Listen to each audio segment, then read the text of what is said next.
All right, there. Thank you so much for staying with us. The Managing Director, Chief Executive Officer of Nuts and Bolts Auto Services, is not only running one of the country's most respected auto services company, but also helping drive national conversation, I beg your pardon, on sustainable mobility.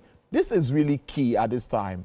Nuts and Bolts is recognized not only for its repairs and sales services, but also one of Nigeria's leading voices in the adoption of compressed natural gas, CNG. That's key at this time where President Bola Tinubu continues that drive to move away from normal fuel and, to get cleaner energy and, of course, cheaper. Well, as a company, they are actively a part of government's CNG scheme, and they have converted more than 200 vehicles for transport operations. Well, let's hear from the Managing Director and Chief Executive Officer of Nuts and Bolts Auto Services himself. He joins me live from our Abuja studios. Here's Mr. Bello Bari Musbahu. Thank you so much. It's good to have you join the show. Thank you so much for your time and your patience. Thank you, Thomas. Thank you very much for having me. All right, Dad. Now, I think we should start our conversation now. I read about you and all the good works you've been doing, I must say. But how did your early life inform this choice of this business and career plan? Because looking at the mobility and the entire vehicle space. Yeah, actually, like from my early life, I always have a passion for automobiles. So I could remember growing up, I know all the specification of auto cars around. I remember my father around his friends calling me to make sure that asking me questions about cars, and I know everything. I know their detailed specification. So right from early life, I have passion for cars. I have passion for automobiles and generally transport sector. So how long have you been in this business? And tell me, what has the journey been for you so far in this very, very, I must say, broad industry? Yeah, we have been in this business for more than 10 years. We set up our first workshop in Kano in 2015. And since ever then, there are a lot of challenges, I must say, but we have grown more by length, day by day. We have been able to establish a more integrated workshop now in Abuja, whereby we have converted more than 200 vehicles, as you said, into CNG-powered vehicles. We have a more robust fleet management system in Abuja and Kano now, and we have been facing a lot of challenges, but we have grown a lot so far. All right, then. Moving forward, now, before the introduction of CNG into Nigeria, or of course markets, was there something initially thought about this as an idea? Because I would say that it looks like it's when subsidy was removed, everyone started talking about CNG. Was that thought in mind before now that we'll get to that point? Yes, we've always looked at the transport technology, not even CNG. We've also looked at electric vehicles before now. So CNG just came at the right time when our company has already looked into it, has already looked at the whole value chain. We have already trained some of our staffs in terms of training, in terms of conversion the vehicles into CNG-powered vehicles. So it's something as a business owners we've already looked into even prior the drive by this administration, and we must say after coming of this administration, there has been a lot of drive, and we joined the queue. We joined the bus in terms of the CNG drive, and we have contributed a lot so far. But on a lighter note, let me ask you, what do you think about that, the penetration of CNG vehicles across the board? Because many will still say there still seems to be a bit of challenge with people, should I say, agreeing to, get their cars converted and all of that. You are in that business. What do you think about the receptiveness of Nigerians to this new way of, fueling our vehicles? So CNG has been around the world for some time now. If you look at our fellow African countries, they have adopted this CNG as a means of fuel, especially in their transport sector long ago, maybe a decade ago. But I think there is a lot need to be done in terms of awareness, in terms of orientation on how cheap this CNG is. It's very, very cheap. It saves about 70% of fuel costs for transport sector. So there is need to be awareness to be done, a lot of sensitizations in terms of safety for the CNG, but a lot needs to be done going forward. So what are your plans for the contribution of the country's GDP, and what measures have you put in place to make that happen? You know, contributing to GDP, I know, centered around value creation, centered around job creation, centered about knowledgeable human capital.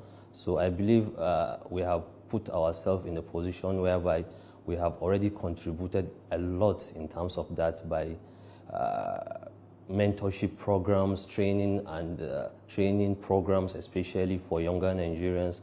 We have apprenticeship program we are doing now, whereby we attach young Nigerians, people from 15-year-old, whereby they can be able to learn these CNG combustion skills. We attach them to our expertise, our well-trained skills technicians, for them to be able to be mentored so that they can learn this thing easily, especially young Nigerians that have interest in automobile repairs and maintenance.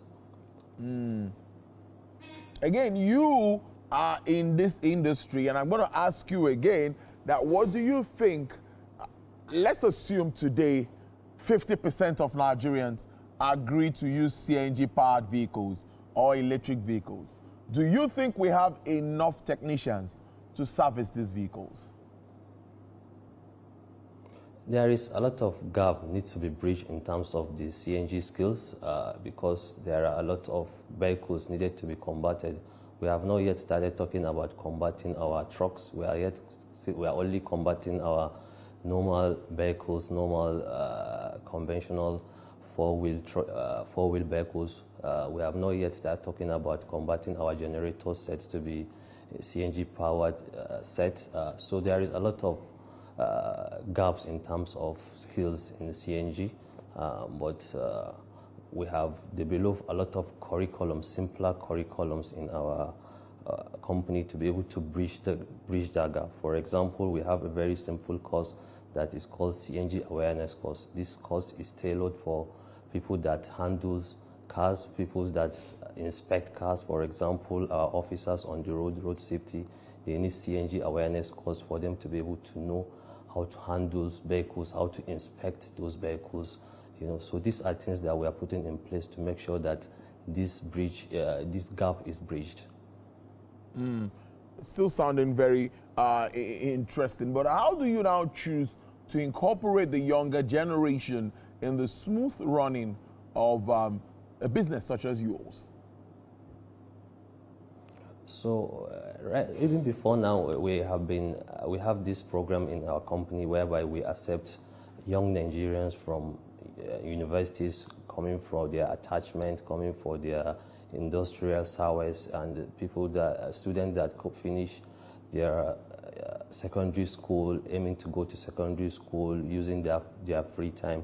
So we have tailored in curriculums, most of very cheap curriculums that they can subscribe and also learn from that CNG skills.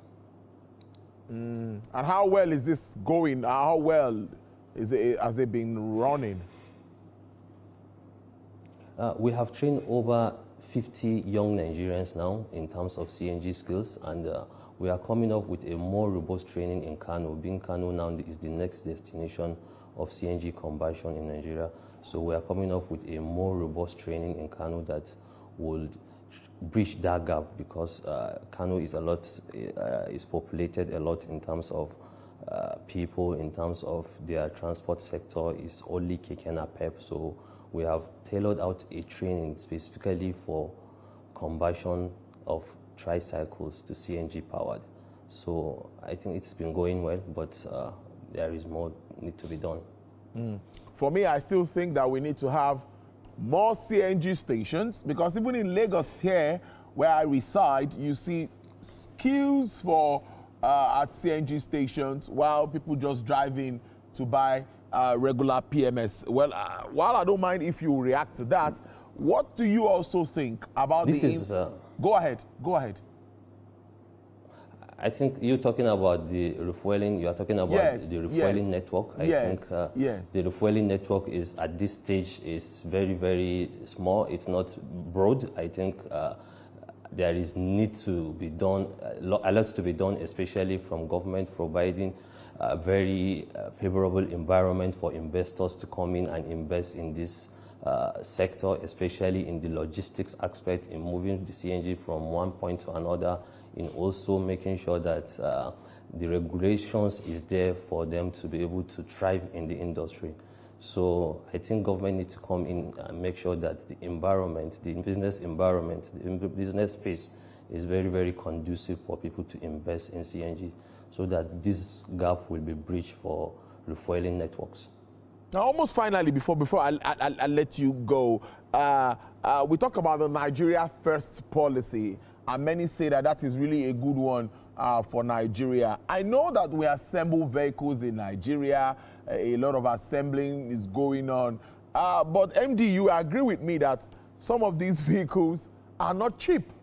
That's why some people will still go abroad and bring in damaged vehicles and come and reorganize them here, or, you know, repair them, whichever word, to put them on our roads, instead of going to any company here in Lagos, you know, that you could buy in Nigerian assembled vehicles because of pricing. So what do you also make of that as a player in this industry and a major player? What do you think can be done also in that place? Is it to create credit schemes? What can be done so that people can focus on this made in Nigeria or assembled in Nigerian vehicles and keep our local currency here and make it more solid? This has been very, very big challenge for Nigerians owning a new vehicle.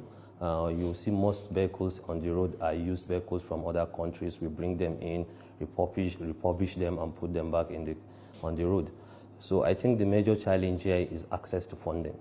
If our financial institutions can come in and craft a credit scheme for people to be able to pay this thing little by little. And I think this is happening in every other countries apart from Nigeria. It's very difficult for everybody to come in and put a lot of money on the table outrightly and buy a car. But if there are schemes that can be able to make things easy for Nigerians to own a car, to own a new car, I think they will go for that instead of going for a used car that somebody has already used in another country. I think with financial schemes and loan schemes, I think that can be solved.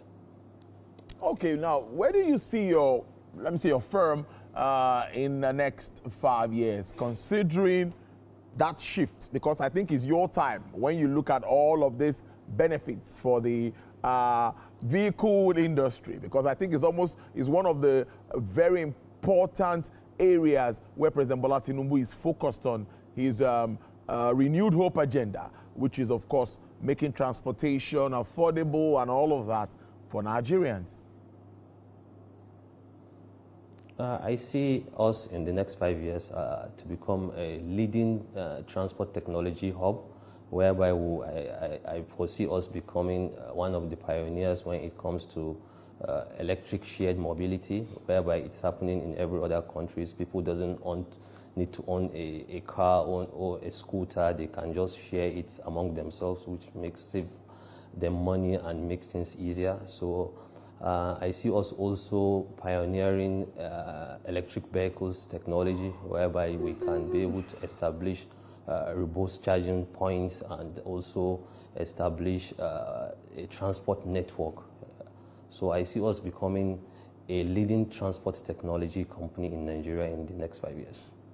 We'll have you in again to discuss about this industry anytime soon once there are developments. It's been a nice conversation. Mr. Bello Bari Musbahu is the Managing Director, Nuts and Bolts Auto Services. Thank you for coming on Business Nigeria. It's really nice to have you.